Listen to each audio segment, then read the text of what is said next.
Merci Madame la Présidente et merci Monsieur le Secrétaire d'État. On est à quelques mois de la COP26 et la question fondamentale du financement international de l'action climatique. Il reste un point de blocage en fait. Les pays développés n'ont pas tenu leurs engagements pris il y a maintenant 10 ans. En janvier 2021, le Conseil avait adopté ses conclusions sur la diplomatie climatique.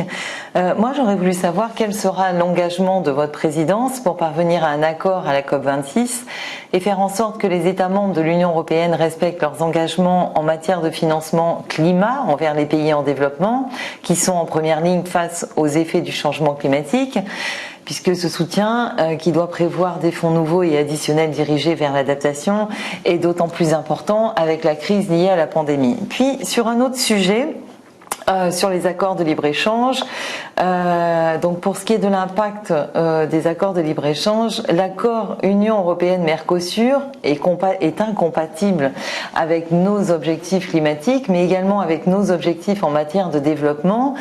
J'aimerais savoir quelle est l'approche de la présidence slovène quant à la ratification de l'accord. Merci Madame la Présidente et merci au secrétaire d'État.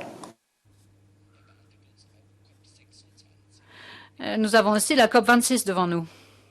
L'Union européenne a un programme particulièrement ambitieux pour la réduction des gaz à effet de serre en vue de cette COP26. Et en tant que pays de la présidence, nous allons bien sûr nous engager pour que ces objectifs extrêmement ambitieux, ces programmes extrêmement ambitieux,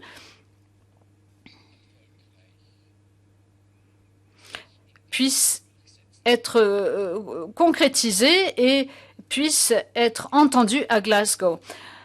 S'agissant du Mercosur, je ne dirais qu'une chose, nous voulons bien sûr coopérer avec les pays du Mercosur. Nous voulons bien sûr essayer en tant que partenaire d'influer, de façonner cette coopération. Mais nous soutenons bien sûr les objectifs des accords de Paris. Nous avons foi en tout ce qui concerne le multilatéralisme, en le pouvoir du dialogue. Et nous ferons tout ce qui est en notre pouvoir pour convaincre aussi d'autres du bien fondé de tous ces sujets. Pour certains États du Mercosur, certaines priorités sont extrêmement importantes.